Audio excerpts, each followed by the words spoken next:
Edition of the Council Countdown. Today we have two meetings in store, one starting here in just about 15 minutes at 3 o'clock.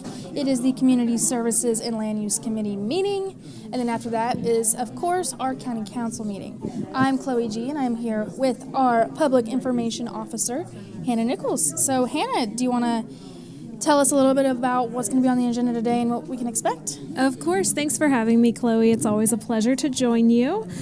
For those of you following along at home, just a reminder, you can always view our meeting schedules, minutes, agendas, and packets at BeaufortCountySC.gov. Notably on the Community Services and Land Use Committee today, we will hear a presentation from the Friends of Fort Fremont organization on their 2023 annual report, and we'll see a resolution providing them with volunteers through this year.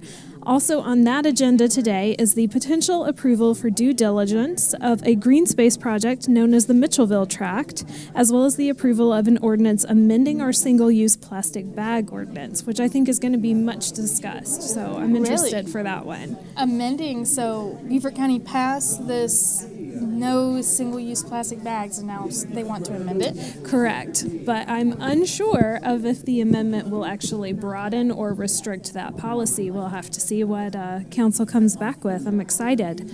At tonight's council meeting, we'll get to see a proclamation recognizing National Correctional Officers Week and a proclamation recognizing EMS Week. And on that agenda is a potential motion to refer the proposed 2024 Transportation Sales and Use Tax back to the Public Services Committee. Sorry, Public Facilities and Safety Committee, not Public Services. But if you might know, we actually had a lot of meetings to solicit feedback from the community and learn about what was being proposed as part of that referendum. And I think now they're going to go back to committee to kind of compile that feedback and make any necessary changes. And feedback from the community is always a great thing and always kind of what we're looking for. And on topic of Correctional Officers Week, that was last week. So we are very thankful for all of our correctional officers here in Beaufort County. And of course, our EMS workers as well, which is next week? I think so. But the proclamation tonight will recognize both weeks. Yes, so we thank you to all of those workers. But now we have a couple of announcements to make. And just a reminder, any of this information, you can find it on our website at BeaufortCountySC.gov. That includes agendas, packets, and meeting minutes. If you're ever curious about anything we're talking about or anything you hear about in any of our meetings. Absolutely. So starting off with those announcements, the Beaufort County Department of Solid Waste and Recycling is going to host 2 free electronics recycling events for county residents this Saturday, May 18th. They'll be held from 9 a.m. to 1 p.m. at the following locations. So there's going to be one south of Broad at River Ridge Academy, but we do ask that you take Hampton Parkway to Raider Drive to access the event, just to help with that traffic backup. And then the second location is going to be at the Beaufort County Public Works Office at 140 Shanklin Road. Yes, and as a reminder for both of these events, like you said, they are for electronics, and stuff that are going to be accepted includes personal computers, laptops, CRT monitors, LCD monitors, CRT televisions, non-CRT televisions, printers, hard drives, and miscellaneous electronics such as cell phones, tablets, or fax machines. And if you can't make it out for this one, don't worry, we have these events very frequently, so don't worry, you can always wait until the next one or, in a couple months from now. Sounds good. Beaufort County Veterans Affairs is hosting several workshops this month to review benefits delivery at discharge for veterans that might be ready to leave their military service. The seminar schedule is going to be held Wednesday, May 10th, Tuesday, June 11th, and Wednesday, June 12th. At a variety of locations. We would encourage you to check out the full release at BeaufortCountySC.gov for more details as far as what you need to bring, what times, what locations. But just mark your calendar now if you are thinking about you might want to take advantage of those benefits.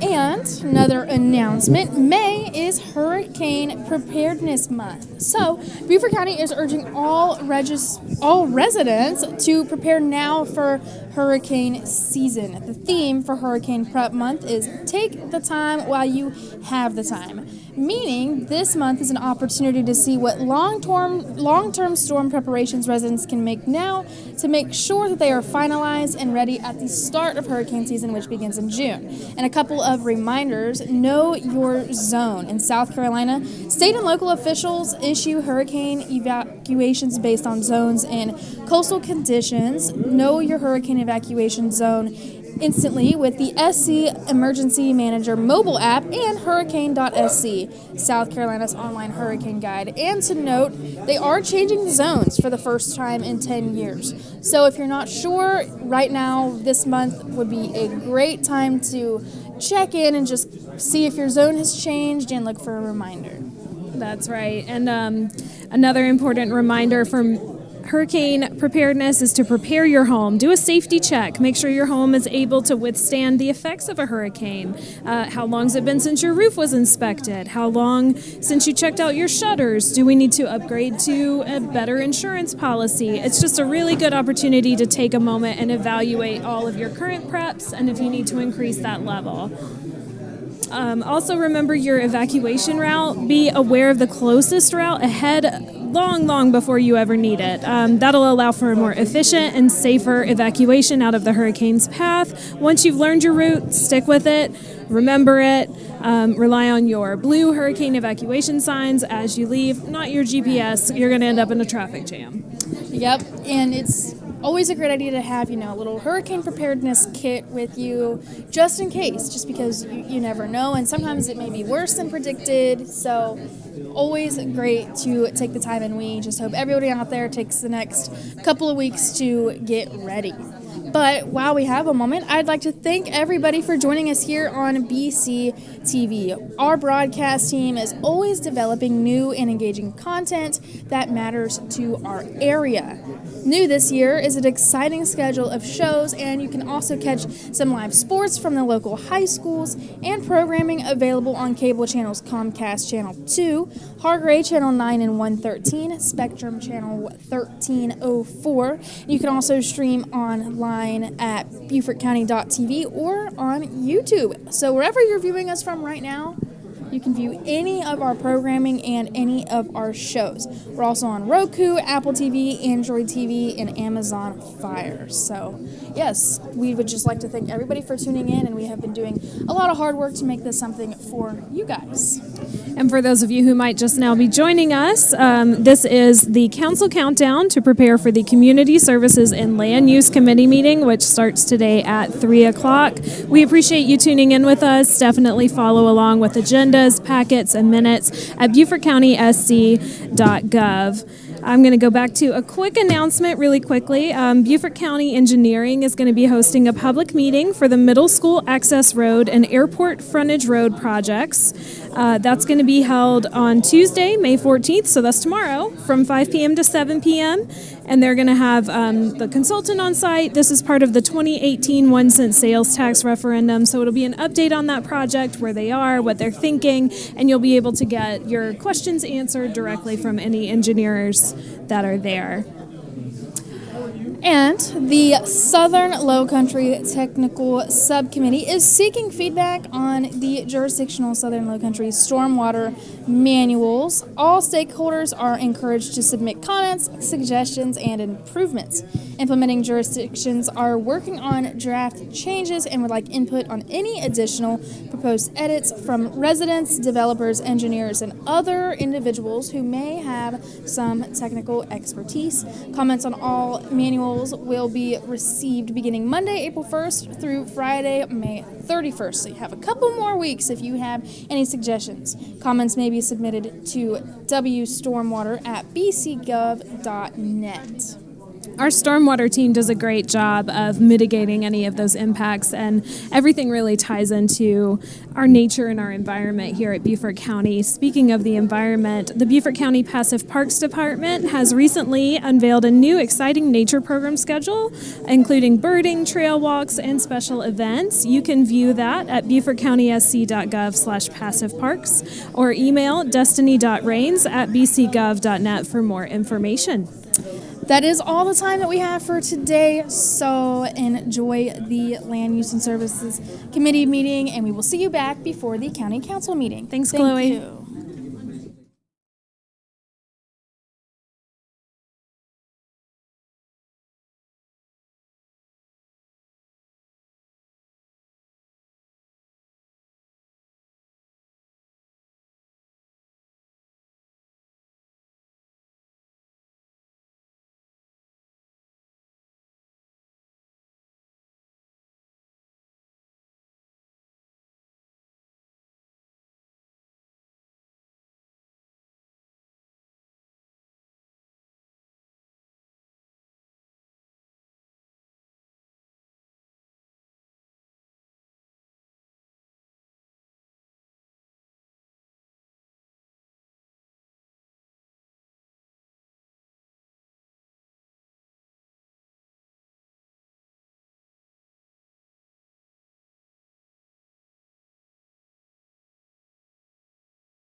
Good afternoon. This is a meeting of Community Services and Land Use. Please rise for the Pledge of Allegiance.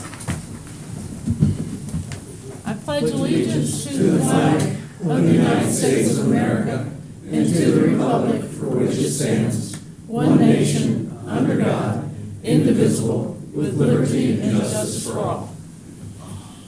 Okay, have a seat. Ms. Brock, do we have a quorum? Yes, ma'am, you do. Okay, we will proceed. Public notification of this meeting has been published, posted, and distributed in compliance with the South Carolina Freedom of Information Act. We'll confirm that, Ms. Brock, that was done? Yes, ma'am, it was. All right, I'd like to entertain a motion for approval of the agenda. We have quite a few things on there today. So moved, Madam Chair. All right, thank you, Councilman Dawson. Do I have a second? I'll second it. Thank you.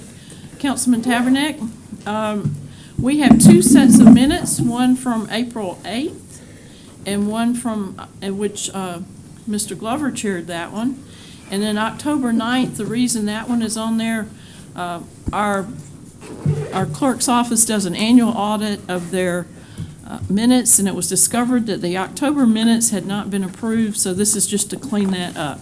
So we have minutes from April 8th and October 9th. Do I have a motion to approve? We can do them together, if that's okay? Do I have a motion to approve the minutes, both those minutes? So moved. All right, thank you. Vice Chairman McClellan, do I have a second? I'll second. And a second by Councilman Dawson. Without objection, the minutes are approved. And we have one person who signed up for citizen comment. Before that person comes up, I'd like to read this about decorum in speaking.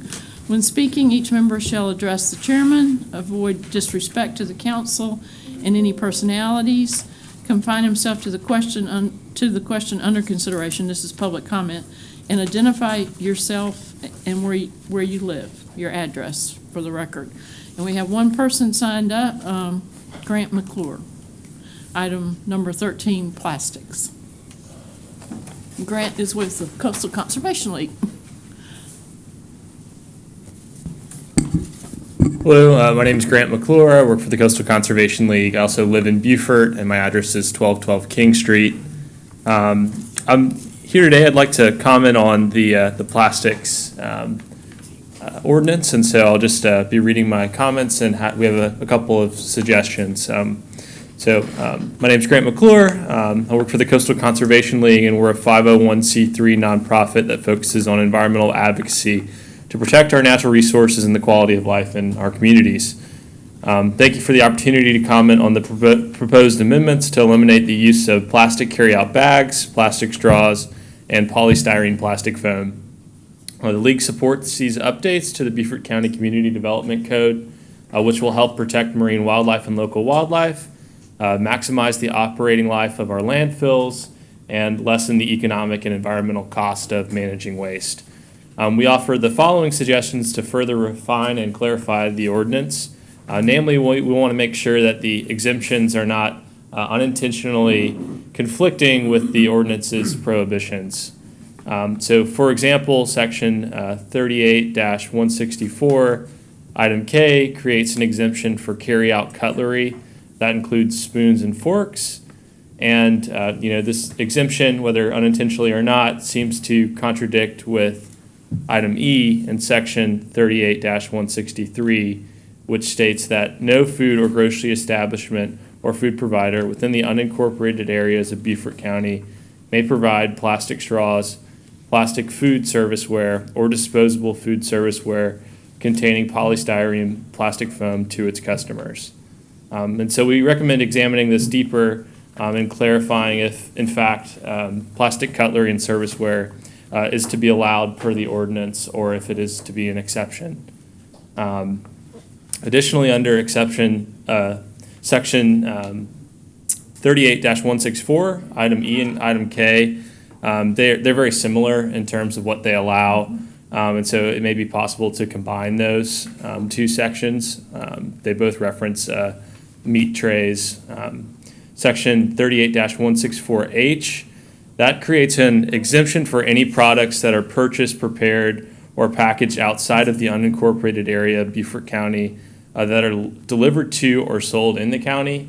And the league feels that that language is written a little bit broadly and could potentially be interpreted in a way that, let's say, for example, I went to Savannah, Georgia, and purchased a bunch of plastic products and then offered them in Beaufort County. I could take advantage of that language.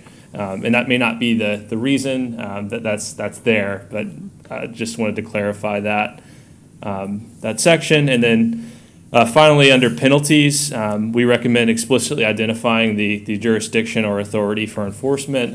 I'm guessing that would probably be code enforcement. And just want to thank you very much for your time and consideration of these comments, and also thank the Keep Beaufort County Beautiful Board and county staff for their diligence in bringing these changes forward. They're very much timely. We've seen a proliferation specifically in those thicker plastic bags ever since the first ban was adopted in 2018. So thank you very much for your time, and look forward to working with the council on these changes. Appreciate it. Could you provide, or send them to us later, those comments? I can, yes. And I'll leave a copy with the clerk. And That'd I've be also great. got a fact sheet with some statistics on plastics, and so appreciate it. Okay, thank you. Okay, next is our Assistant County Administrator's report from Mr. Atkinson. Good afternoon. We have two reports for you today. First, our library director, Ms. Amanda Dickman, is going to come and give us an update on the Port Royal Library opening and status of construction. And then after she concludes her report, Rob Merchant's going to come and give an update concerning the where we stand on the library, or the Ladies Island plan update. And when Rob concludes his report, that'll round us out on my report. Thank you. Okay.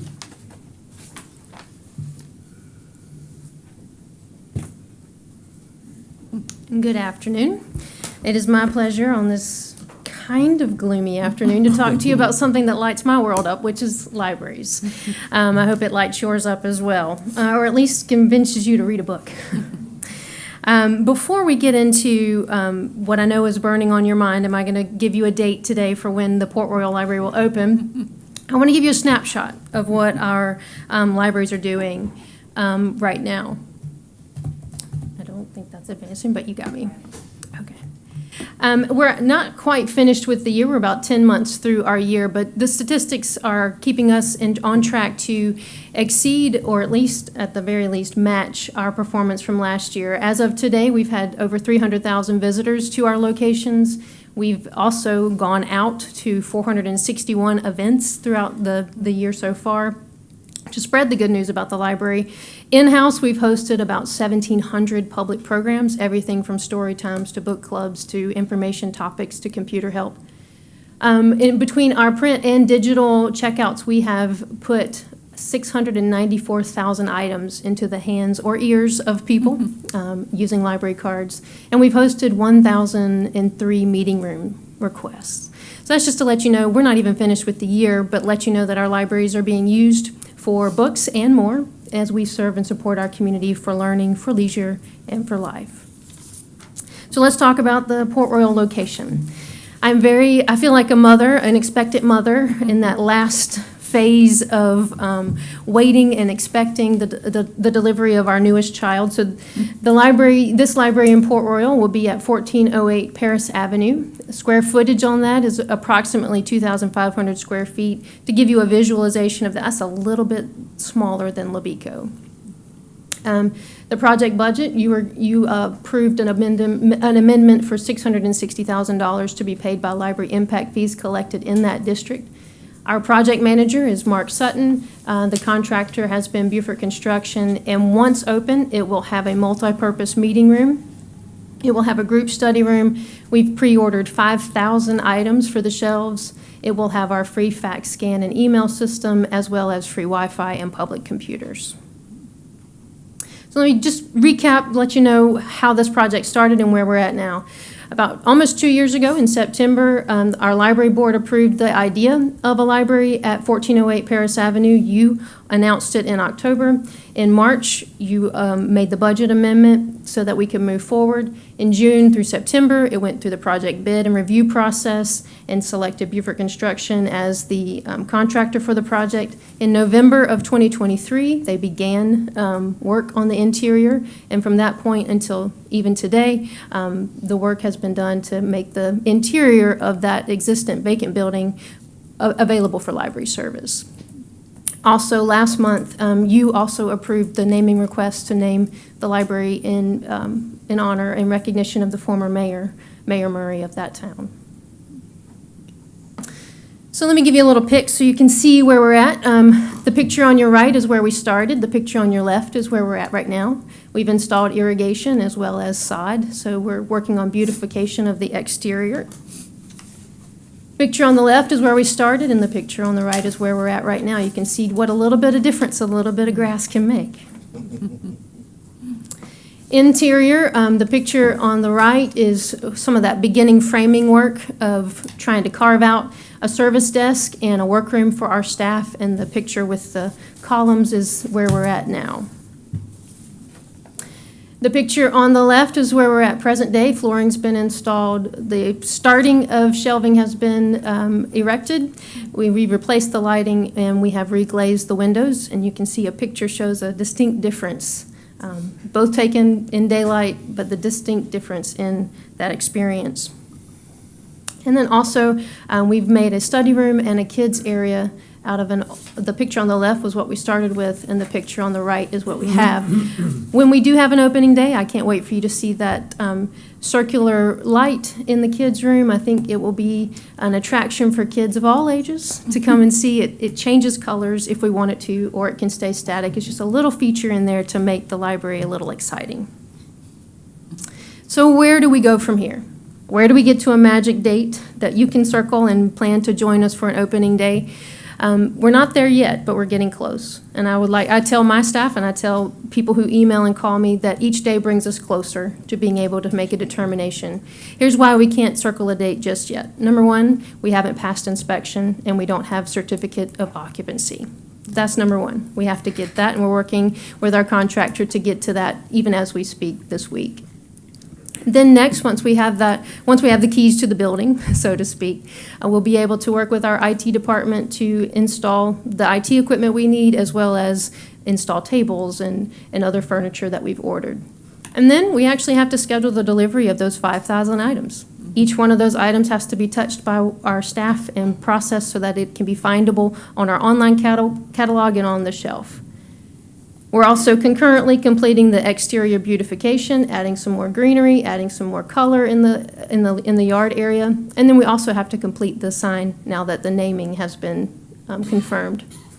We're also working diligently to finalize the selection of the staff that will be working in that building. Then we have to bring them on board and train them and get them ready to open. So I hope that gives you a snapshot of where we are and where we have to go. I still remain confident. My heart is set on opening this building this summer. All right, let's open it up for questions. Excellent report. Any questions? No? No? I was at the library meeting. I'm going to report during liaison. She took some of it, but everyone's very excited this is going to open. Do you want to maybe tell them about how you walk to meet businesses? Oh, I did forget the picture that you see with a couple of our staff. I'm taking the camera, I'm taking the photo behind the camera, but we're under the banner that says Library Coming Soon. During National Library Week, which you made a proclamation to celebrate, we took welcome bags and walked the streets of Paris Avenue, letting all the businesses know we're happy to join the neighborhood and that we hope to see them at the library when it opens. Good, great. Wonderful. And also, how many council members know that you can take out a pass to visit our parks free? You might want to tell them that one. I learned that. Yeah, one of the things, like I said earlier, we're more than books. We are books, but we are also more than books. One of the things that we have in our collection that people can check out is a state park pass. So not only for Hunting Island Park here locally, but also the other parks across the state. And you can take that and check it out for 2 weeks. So if you're traveling to the upstate, you could actually use that to visit the park in the upstate if you so choose. I will brag on our friends groups. All three friends group last week decided that due to increasing demand and in their support of this program, they're going to buy additional passes so that we'll have more to circulate. So And how much would a pass, remind us how much a pass would cost? passes are $99 a year. Okay, so that's saving all of us residents $100. $100, yeah. Thank you very much. Thank you. Thank you. All right, Mr. Merchant? Before, Rob, come on up, but I'd like to mention the former chairman of the Planning Commission passed away May 5th, and the funeral was today. It was Colonel Jim Hicks. He served as the Planning Commission chairman for as long as I can remember, and it's with sadness that he is gone. He was a great community volunteer and did a lot of things in Beaufort County through his leadership and planning, comp plan and numerous other things. He's a retired Marine from Parris Island. Yeah. Yeah, I was, Jim Hicks, I worked with him for more than 15 years, and, I would say he was a real mentor to me, and he would stop by the office every Thursday, and, because it was after Kiwanis meeting, and he kind of shook things up a little bit, asked some tough questions, and kept us on our toes, and I just really appreciate all the years I worked with him. And quite a leader in getting Ladies Island Business and Professional Association started, Yes, too. yeah. Yep. And when he kind of stepped down, you could really feel the void. And other people had to kind of step up and take his place, which wasn't easy. Right, okay. All right. Well, I wanted to provide a real brief update. As you are aware, last fall, this committee asked us to look into the possibility of a Ladies Island plan. And from that meeting, we formed a working group made up of staff from the City of Beaufort, Town of Port Royal, in addition to our engineering department with the county planners and the engineers, to look at what necessary elements should be in a plan. We put together a draft scope of work, and we've been kind of that was brought to the city at their work session in March. We just want to kind of keep this moving along and make sure everyone's on board. This plan would involve rather robust public engagement, which I think is a good thing. So I would bring in, through a series of meetings throughout the process. It would build on past efforts. As you're aware, we did a plan for Ladies Island, so our goal is to then take that and move it forward to the next step for the Village Center, which is the commercial district on the island. And we'll focus primarily on community character, everything from architectural standards to streetscape, those types of issues that are currently, that's not my phone, is it? Focus on those things in addition to some transportation issues, including connectivity and access management, and then to address some items that still need to be addressed, such as high school access. So, we want to bring in all of those components as part of the plan. Our next steps are to put this out there to get some prices behind it, and I realize what we want to do is start the RFP process, have some solid figures, and then begin the discussion between the city and the county about, shared support for that plan, so. Okay. Is there a placeholder? I'm going to ask one question, then I'll open it up to everyone else. Is there a placeholder in our upcoming budget for this? If you're aware of it or not? I'm looking Yeah, at Chuck. it's certainly, it's, I mean, it it's not sounds in like the- a bigger scope than what we thought it might yes, be. yeah. Yeah, thank you. I was going to say, I don't think it's in the planning department's budget, but. So the short answer is no, but it's always more complicated than that, right? Typically, what we would do is put it in the budget, have a dollar amount, and then put the RFP out once we have the money secure. Because there are so many moving parts within a municipal agreement or multi-jurisdictional agreement, what we want to do is put this RFP out through the early parts of the summer, nail down some costs, and then come back. So we will have to do some type of a budget amendment All right. when we get to that point, but we don't know how much it's going to cost. So we don't want to put a bunch of money in, then not use it, or worse off than that is to come up short and then negotiate some type of an agreement and not have monies available. So that's kind of where we are. Once we have the figures, we will bring that back. We will let everyone know where we are. We'll start discussions with the different municipalities, figure out who's going to do what, who's going to agree to pay to what. Then once we have that done, then we can move forward with the actual plan update. Can I open it up for questions? Councilman Glover, do you have some questions? Not yet? You want to wait and see? Well, no, I think that, we've been talking about this for some time. And to me, it makes sense to have the appropriation done. At least you know that you're committed to. And even though it may not be the right amount or enough, or it may be too much, but, at least we can express to the municipalities that, we are committed to this, and the community that we're committed to and stuff. So I'm with you, Ms. Howard. I would love to see something appropriated for this entity, this project. So all the parties who are working on the budget, I'm looking at John. He's taking notes. We can give it a best guess. We can inform John of what we think our portion would be.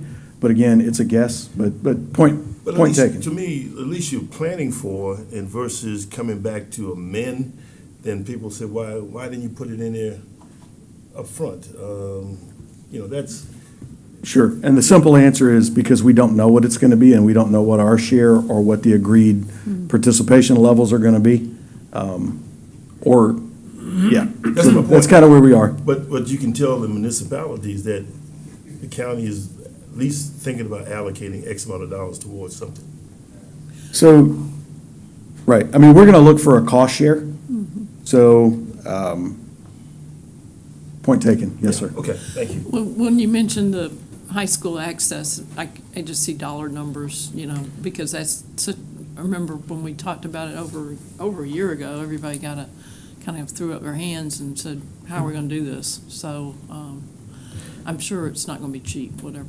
It's not going to be cheap. It's going to be a very complex process. The three pillars are development planning, traffic, and access management through that corridor. Each one of them is a very complex topic, and then you have to make all three of them work together in unison with a plan that all of the players involved can agree to. So this is not a short process. It's not a cheap process. We're at the early phases of it. We get this RFP done, we get it out, we start nailing down the pieces, the parts, the dollar amounts, and then we lay a plan incrementally forward from that point. That way we can actually make progress rather than just speaking about hypotheticals over and over. We have concrete information that we bring back. Everybody's playing off the same sheet, and then we can take steps forward that are concrete rather than just hypothetical.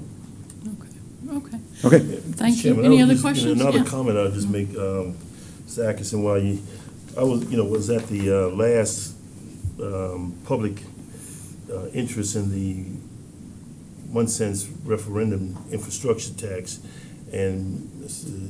Furley basically talked about this county basically kicking the can down the road, dealing with the Beaufort High School entrance and stuff, and somehow, at some time, we're going to have to talk about just that. What do we do with that infrastructure and stuff? And so I think planning that, with the municipalities, I think is key. So Sure, and that's an excellent point, and that's exactly what we're trying to accomplish. But we want to do it in a way where as we get through steps 1, 2, and 3, we've made it to that point. Now we can go on to step 4, appropriating funds. We have a set plan that everybody's agreed to so that we're not going back and forth constantly like we've done in past years. okay, I'm through, Ms. Chairman. Great, thank Okay, you. all right. All right, thank you very much. All right, is that it for reports? Okay, thank you. Next on the agenda is presentation of Friends of Fort Fremont 2023 Annual Report. Barney Forsyth, President of the Friends of Fort Fremont, and everyone in red Everyone in red. Thank you, Madam is Chairwoman. with you today. Members of the council and the committee, as you mentioned, my name is Barney Forsyth, and I'm the president of the Friends of Fort Fremont for this year. We are required on an annual basis to present a annual report to the Passaic Parks Director, and so I'll be providing you a brief summary of that report for last year, 2023. Before I do, I want to acknowledge our past president, who was the president during 2023, Wendy Wilson. So Wendy, thanks for your leadership. Appreciate it.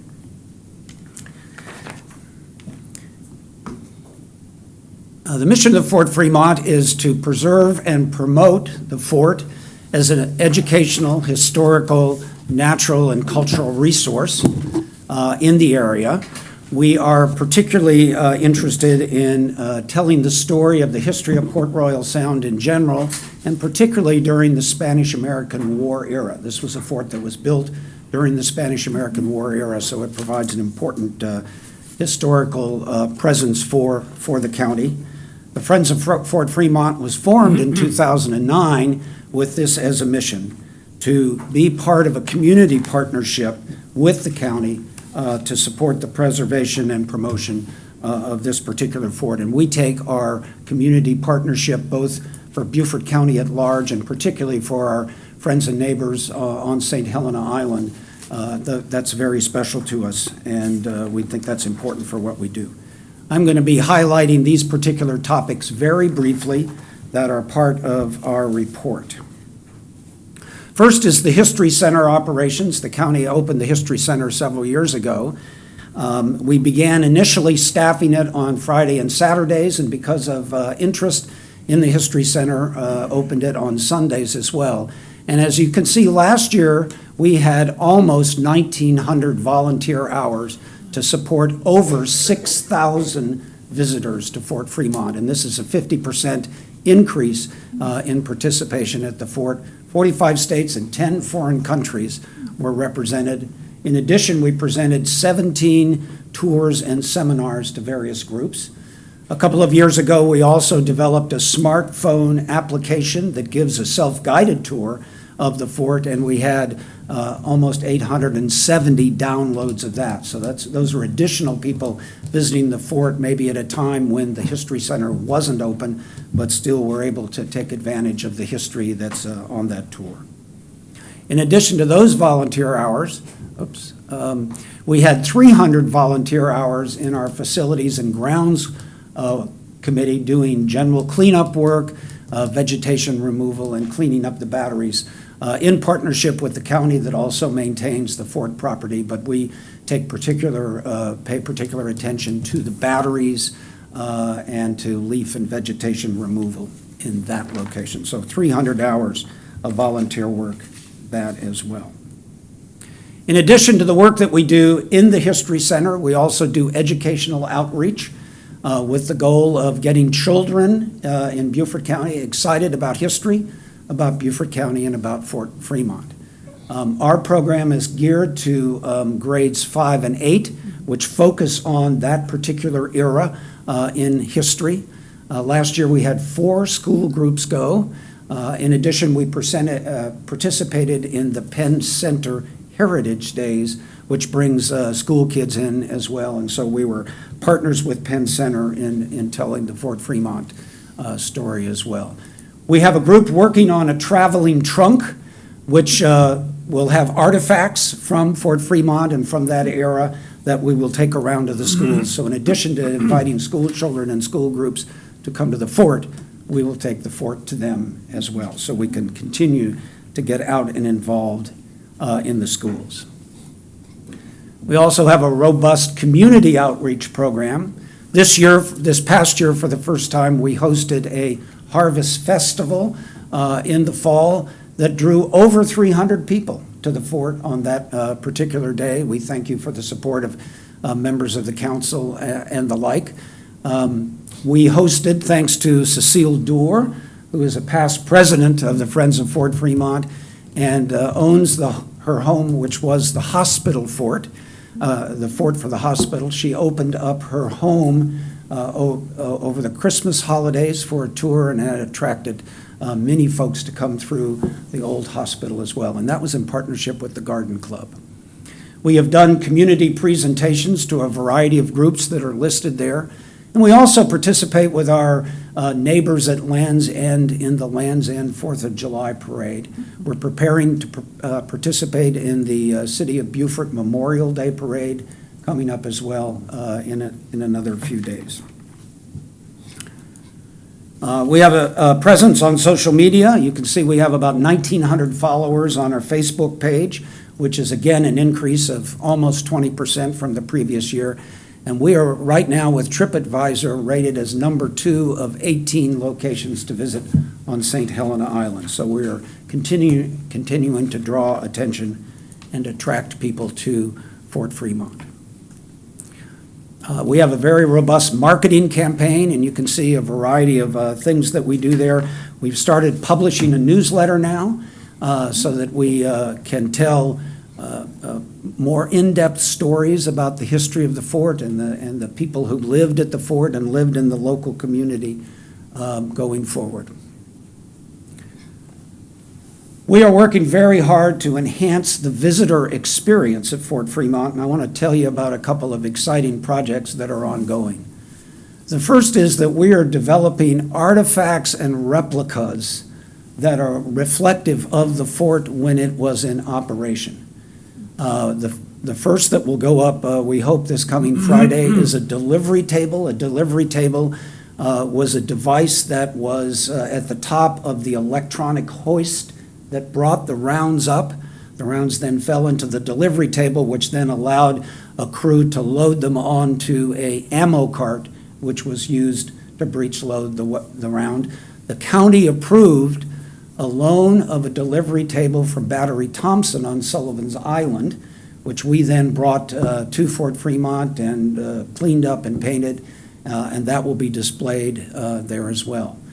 We have a davit. A davit is a mechanical hoist that was actually at Fort Fremont. We found it as we were doing cleanup, and we are in the process of cleaning up the davit so that we can display that as well.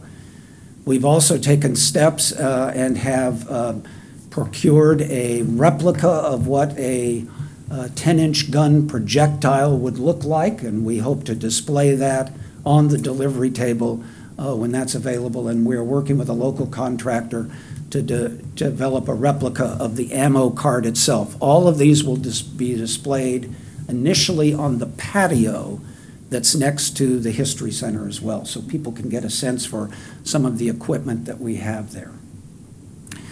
We have an exciting project which we have actually named after Cecile Doerr's husband, Carl, who was an active member of the Friends of Fort Fremont. It's called the Carl Project in his memory.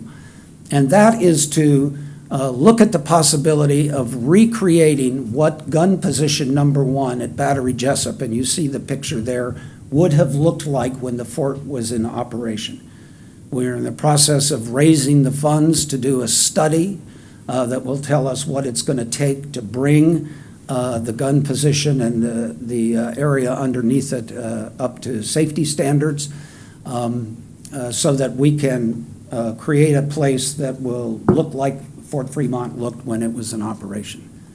A related project to that, which is very exciting and gets Fort Fremont and Beaufort County on the national stage, is that we are partnering with the History Department at the U.S. Military Academy at West Point to explore the possibility of developing a digital virtual simulation of what the fort looked like when it was in operation, a 3D simulation, which could be available on our website, hosted by the History Department at West Point, but a link available on our website, which we think will really draw people to Beaufort County and to the fort as well. It's a very exciting project.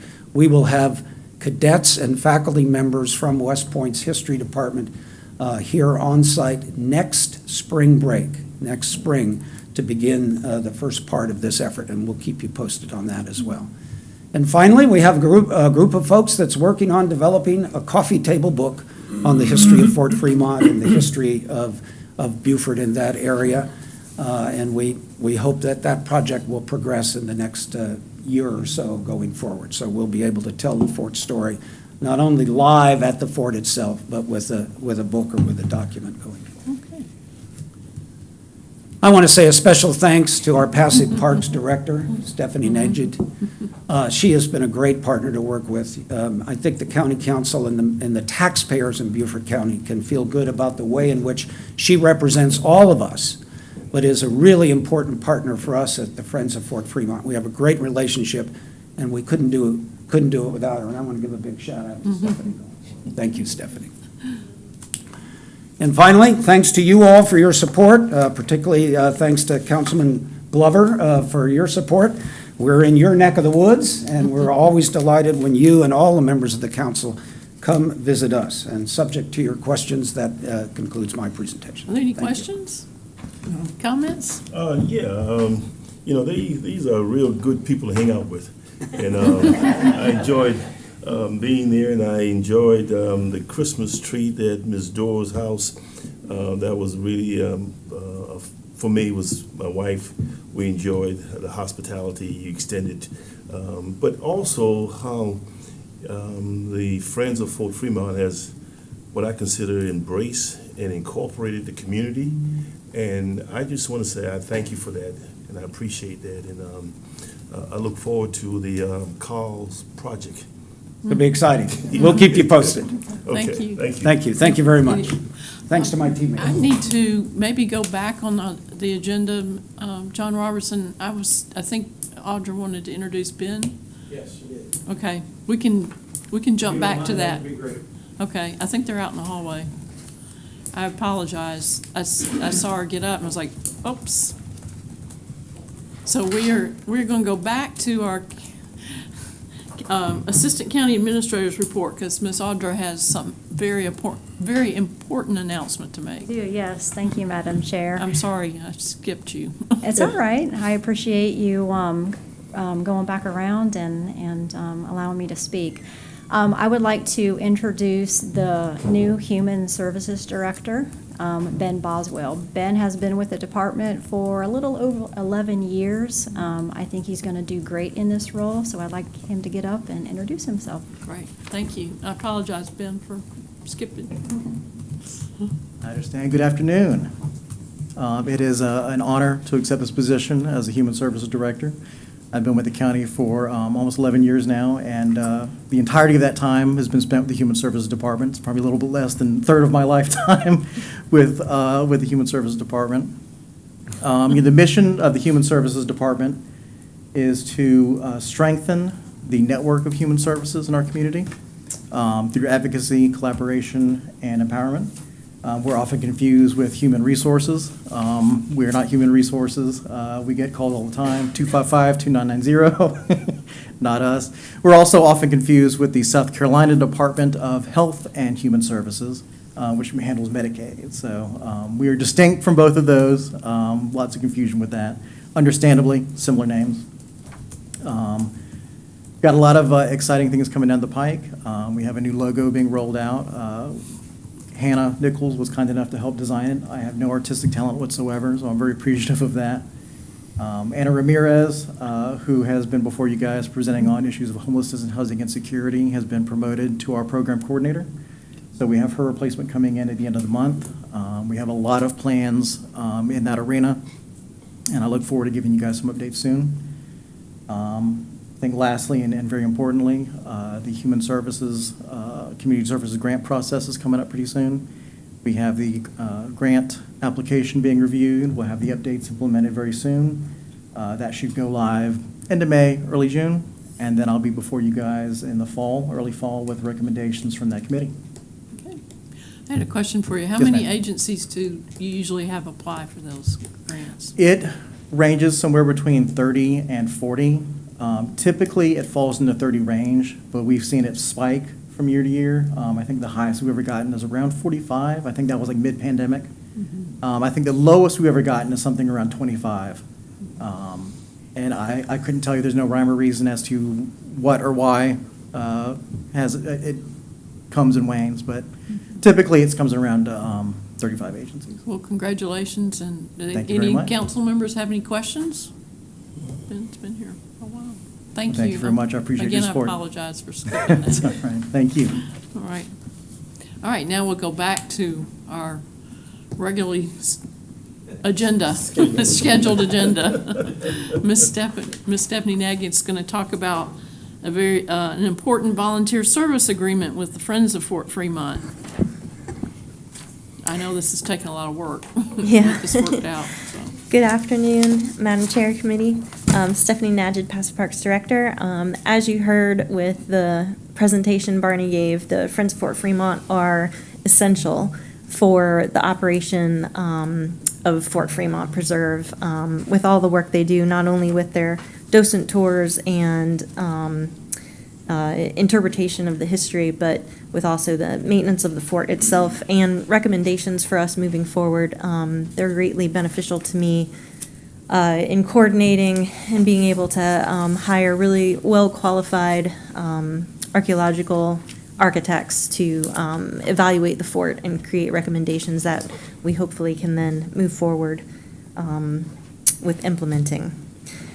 Today is the recommendation for a resolution for the agreement for their volunteer services, to continue their volunteer services. In 2018, before the History Center was even created, we entered into a couple different, an MOU and then a facilities use agreement with the History Center, which we've basically consolidated with the help of the legal department into one document that covers everything related to the volunteer services instead of having a bunch of separate documents. So today is that document, and both our legal department and the Friends agree to the content and text, and I'm happy to answer any questions if you have any. Okay, anyone have any questions? I hope You everyone need a had. motion, Madam Chairman? We do, yes, sir. I so move. We have a second? Second. All right, the second by Mr. McClellan, and the motion was made by Councilman Glover. Without objection, this will go forward. Thank you, ma'am. And thank you again. Thank you Friend. to the Friends of the Fort Fremont. Yes. Okay. Moving on to, give him a chance, move out. Number 10, this is an item that was brought forward right after agenda review, but Councilman Bartholomew's been involved in it. This is to recommend approval to council of a resolution to support the recommendation to the governor of South Carolina for the nomination of the Beaufort County Carolina Bright Estuary System into the National Estuary System.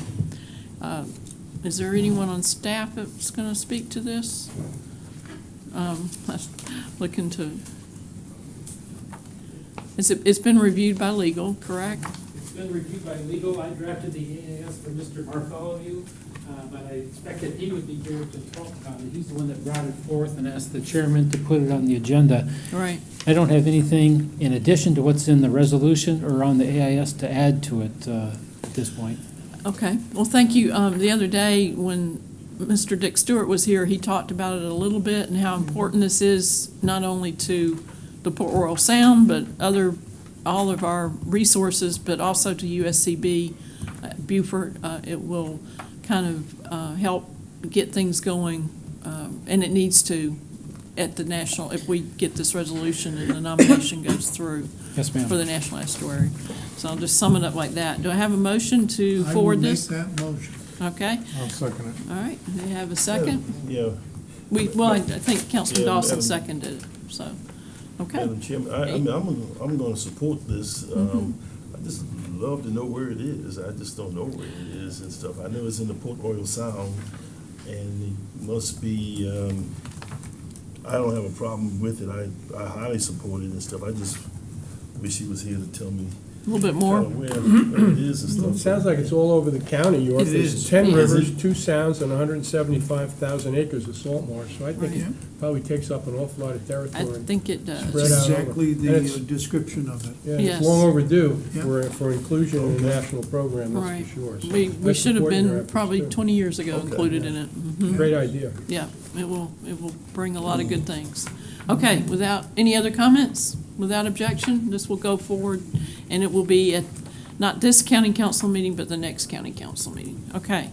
Number 11, this is a long one, okay? Recommend approval to council of a resolution authorizing the interim county administrator to execute the documents necessary, and to provide funds to contribute to the procurement by the applicant of fee simple real property located on Hilton Head Island, known as Mitchellville Track. The PIN number is R510-005-0007-0007, not to exceed the final value as determined by a new appraisal after the completion of an updated plat, resolution of all legal issues / claims, contingent on full legal description, and shall require that any funds received from grants, private, federal, or state funding be used solely to reimburse the expenditure of the Green Space Program.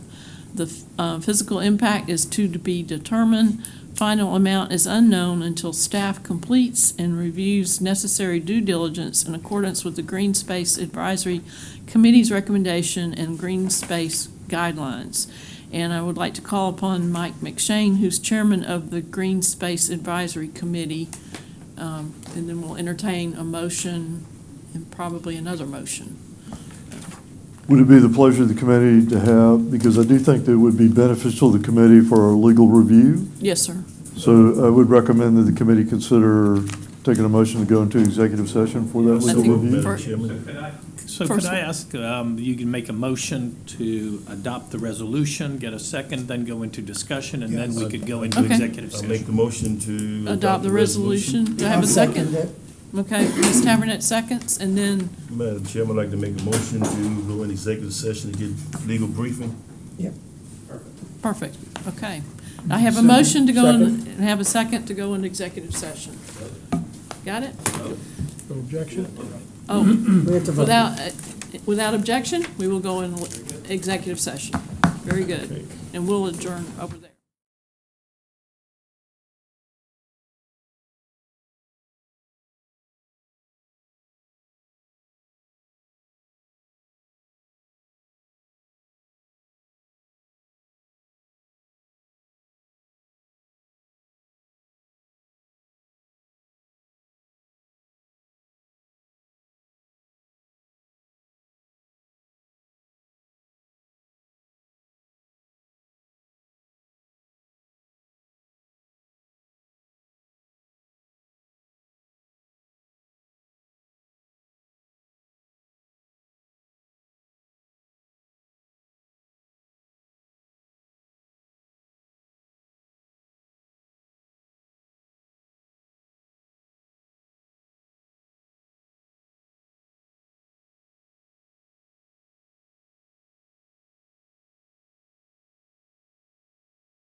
jealous. We're back.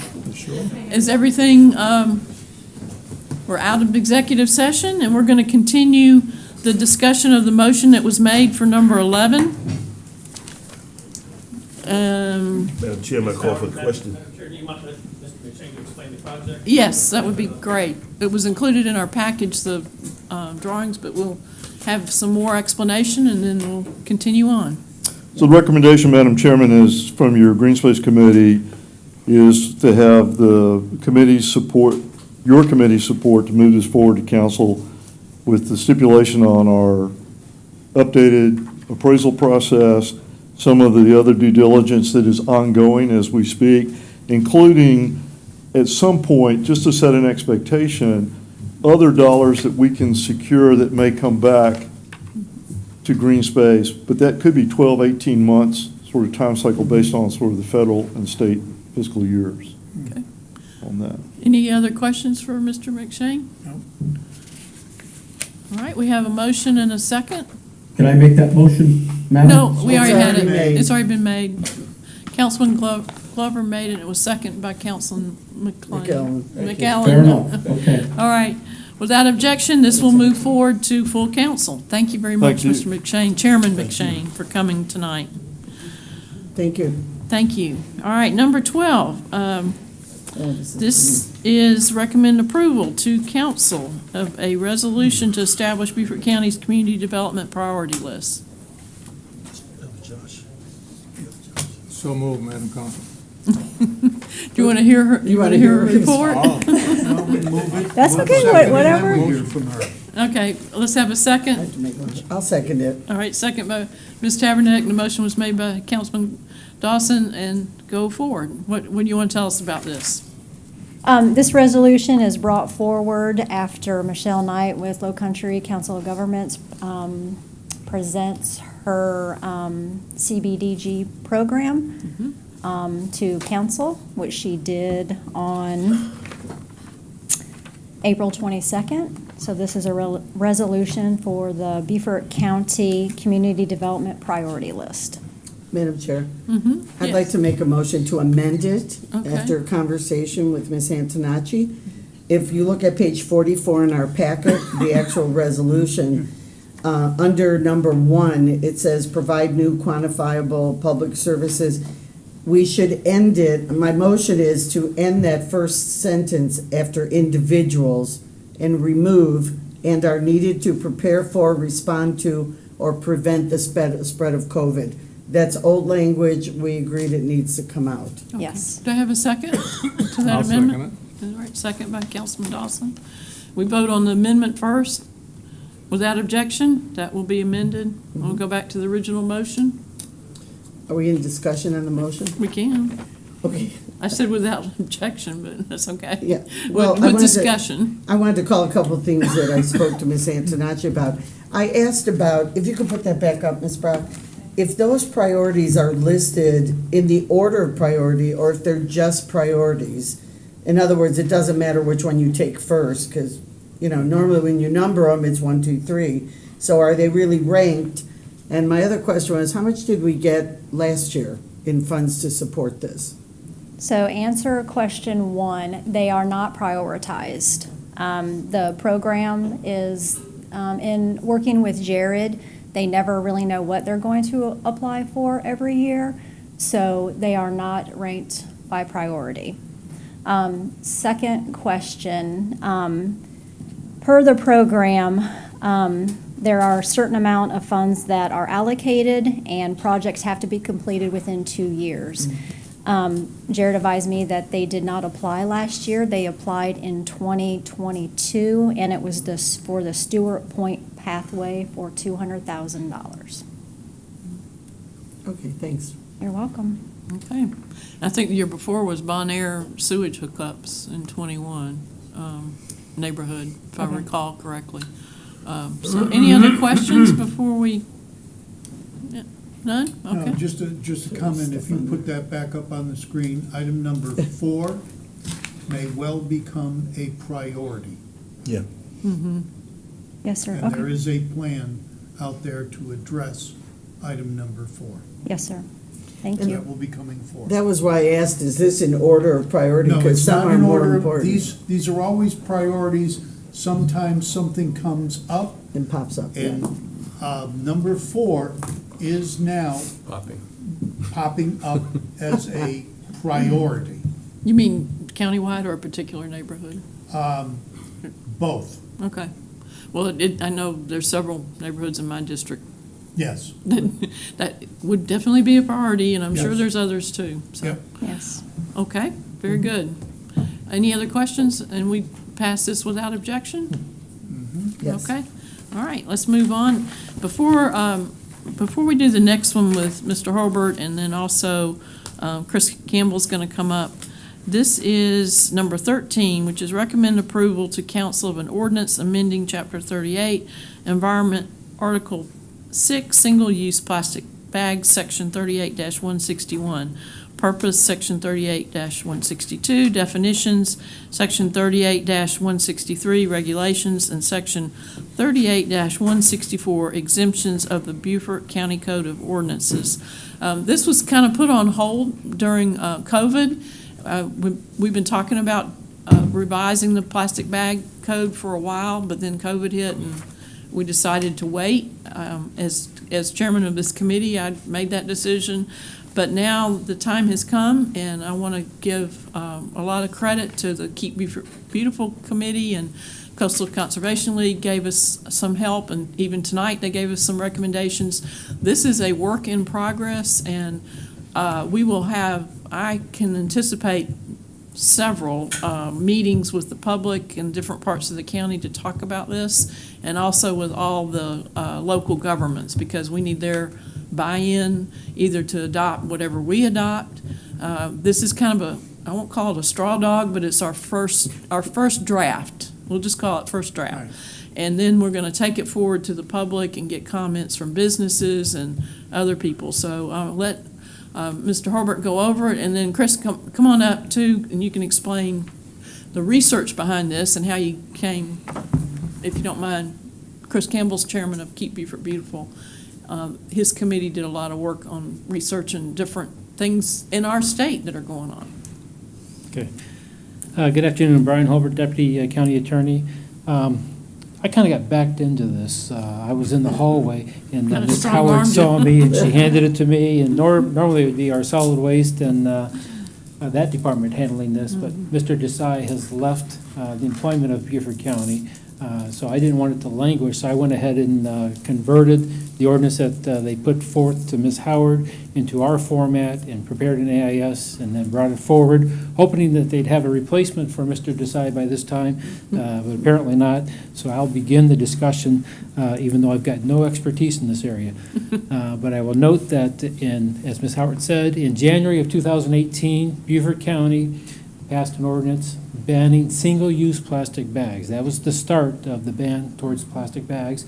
The municipalities came in line about the same time to where everybody in Beaufort County has banned single-use plastic bags with a few exceptions.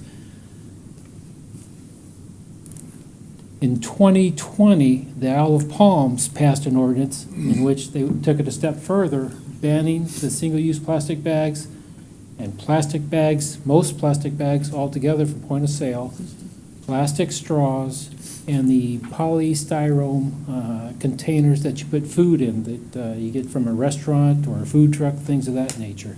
So they've banned that since 2020. Charleston County last year banned plastic straws and plastic bags. Charleston City banned plastic bags, but not plastic straws. We are now at the point where there's going to be a discussion as to, should we take the next step forward like Isle of Palms did? Should we go ahead and ban all plastic bags, plastic straws, and the polystyrene containers for food and drink, like the styrofoam cups for drinks, things of that nature? And I'll tell you that there's probably half people that want to ban it and half that don't want to ban it. They like the convenience. But I encourage you to listen to what Mr. Campbell and his committee discussed, how they reached the agreement to put it forth for discussion, and then take it to the next step and hear from the retail establishments, the stores, restaurants, food trucks, places like that, as far as the impact on them. And then the public, as far as their convenience, what do they want to do? Is there a compromise in there, or what's going to happen? I guess with that, I'll turn it over to Mr. Campbell to discuss as far as why they are proposing to ban the straws, the bags, and the polystyrene, and hear what they've got to say. Okay, thank you. Yes, ma'am. Thank you, sir. Council, Mm-hmm. Madam Council, if I could give these out.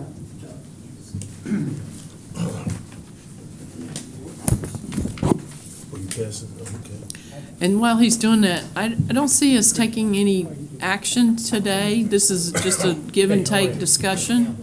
And then we'll work on setting up some meetings with the public and with the municipalities. And I know we're here from the retailers too, so. Yeah. That was gonna be my recommendation. Mhm. Yeah. And we'll set them up in the communities, so. Thank you, Chris. I know Councilman Dawson remembers we had numerous meetings when we first started this. We met out at Whale Branch, we met Battery Creek, and I can't remember all the places we met. But we'll make a list. Okay, you got the floor. Thank you. Everybody, my name is Chris Campbell. I'm chairman of Keep Beaufort County Beautiful. We've been around a long time. I've got members on my board who've been there for 40 years, so it's. Many, 40? Yeah. Wow.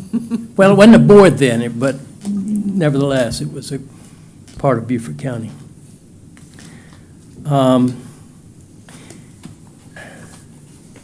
We went to work on this. This didn't just pop up. We've been working on it for a while. We've known we've had to do it. I've made several trips. I've gone to Charleston.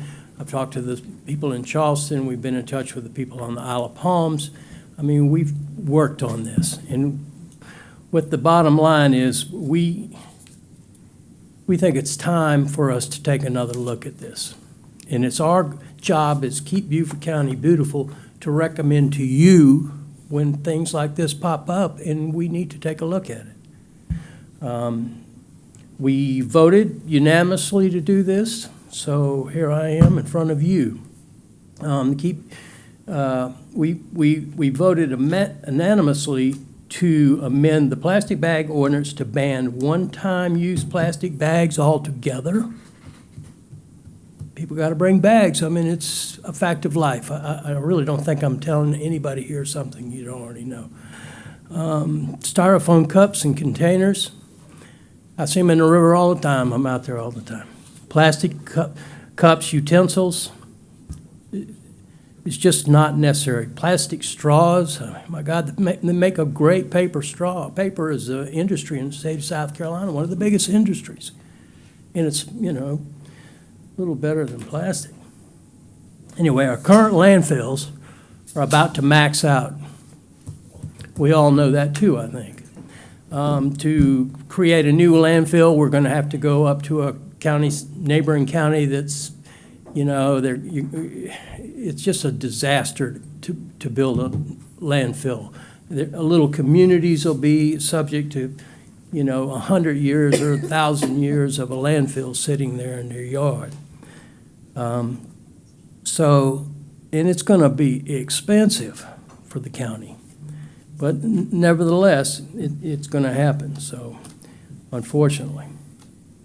The styrofoam and the plastic, it doesn't deteriorate, it stays here forever. Paper's so much better. They continue to pollute for environment for generations. Again, I think you all know this.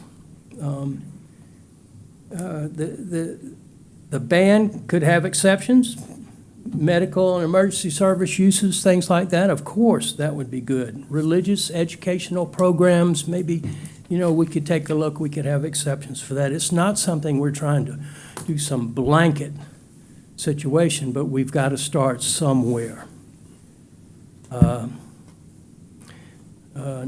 Nonprofits like the community developments, they would not be exempt. I mean, a lot of these developments in our county are 501Cs. We would like for them to be a part of this as well.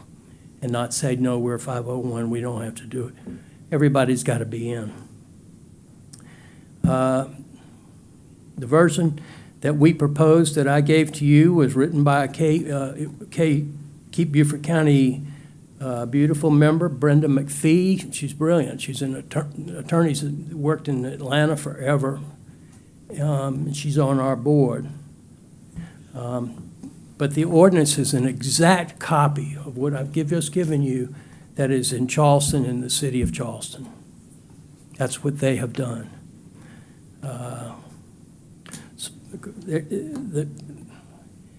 The people who are doing these bans right now, Charleston, city of Charleston, Isle of Palms, North Myrtle Beach, Camden, little Edisto Island up the road here is already, banning all this stuff.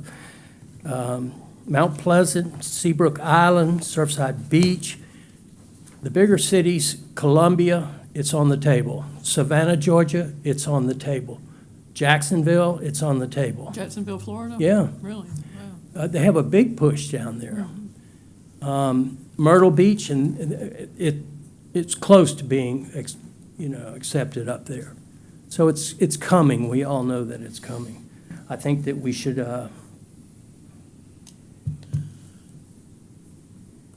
we could give them some time to switch. I mean, we could give them a year or so. Any way we could help the small businesses. We're not out to hurt small business in any way, shape, or form. But again, everybody's known this is coming. You get styrofoam, plastic.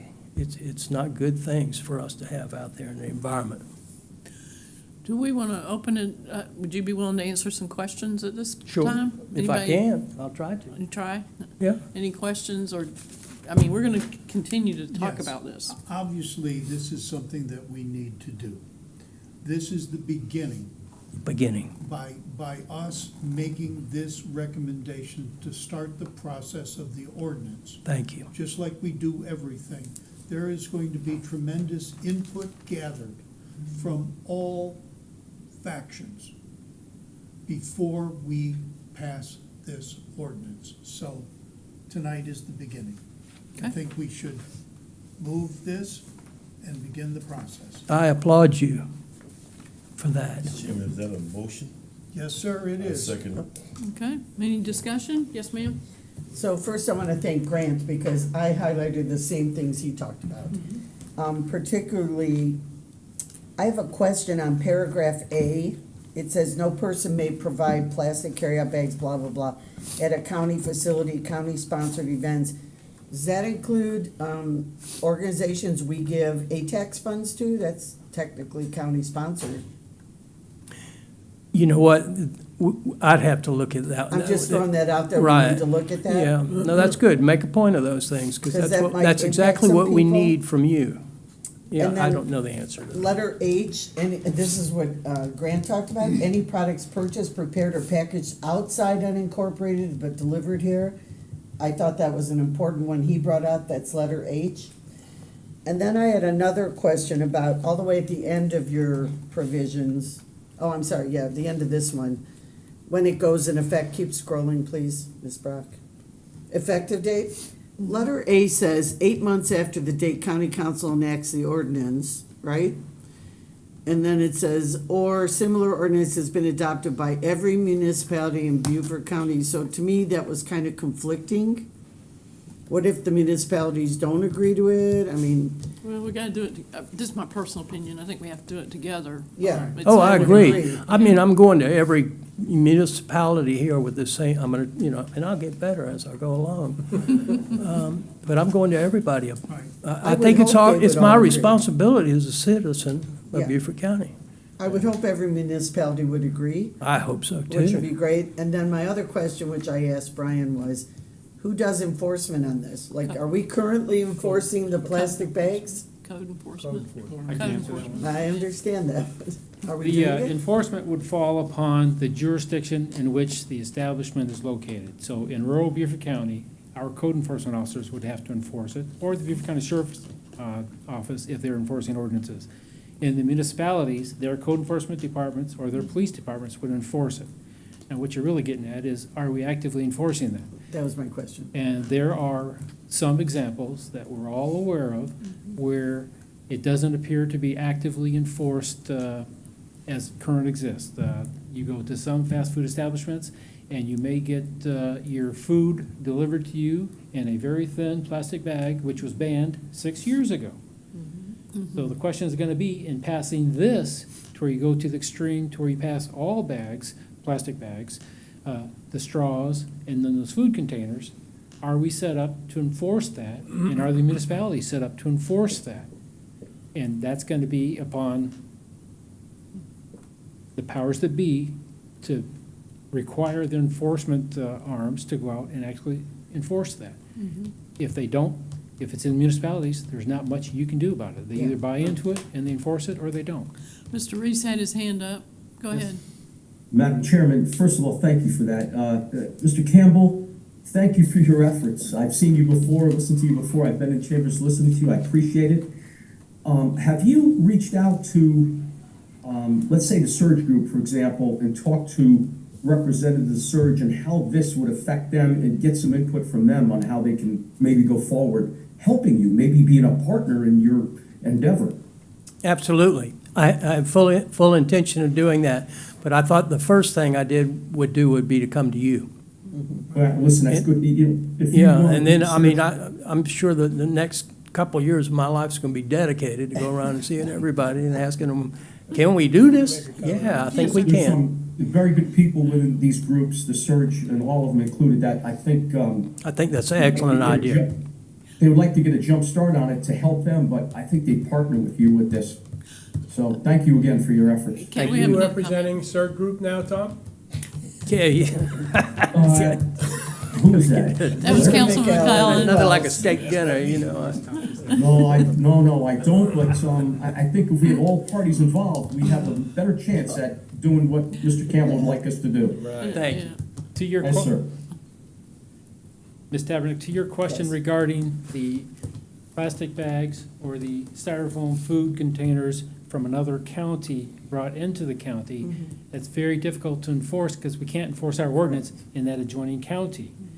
And then the question would be, do you want to ban that regardless of where it comes from, or do you allow it to become from a different place? Like if people bring plastic bags when they come here on vacation, which many families do, when they come to the beach or to Beaufort or something like that, they put dirty clothes in the plastic bags, whatever the case may be, where they're reusing the bags. Do you want to ban that? And then the question is, how are you going to enforce that against individuals? It'd be very difficult and very intensive to try to enforce that.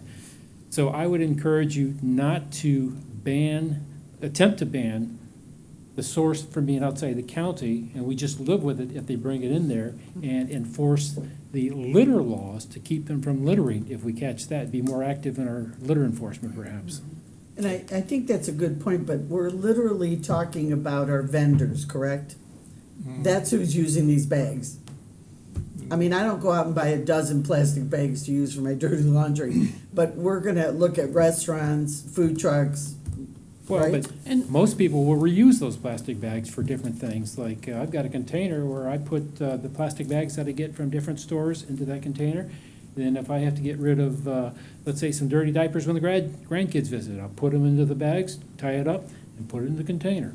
Or if we're going on a trip, I may put some of our groceries into those plastic bags to make it easier to carry, as far as that. So a lot of people Some of reuse the- That those. still ends up in the landfill. Some of the restaurants are, Okay, I mean, that's. I'm just telling the practicality of what the everyday American is doing. some of the local restaurants, and I don't want to name names, but they are already doing the straws. They're not carrying plastic straws in Beaufort City and town of Port Royal, which I commend them for doing that. I do too, absolutely. And I did give a steel straw to Brian Robert, just so he could see if he liked it or not. But yes, you have another comment? Just one, yeah, and then I'll try and wrap it up. I took note of what Grant pointed out as far as contradictions that may exist in the ordinance, and then on your comments, Madam Chairman, about how long it's going to take to do this and all the different people that have to be considered before we reach the end of the road here.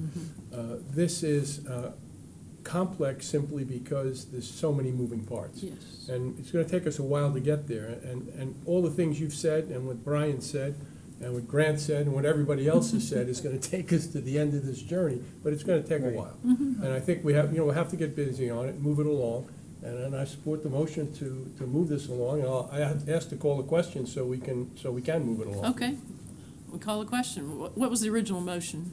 The motion was to accept this, And move it forward? move it forward to county council, With- because that's and then where the we'll- process will begin for the first reading. And then we'll start having our meetings and meeting with the public, Right. et cetera. Well, we'll start our due diligence too of getting all the communities and Did we get a everybody second involved. on that, Joe? Yes, I'll we did. second Yes, sir, we Okay, did. We did. Okay. All right, without objection, let's, Let's go. we're good. No Thank you. objection? All I right. applaud you. Well, thank you All for of all you. your work. All right. Thanks for your All right, this help. meeting is adjourned. Good stuff. Like,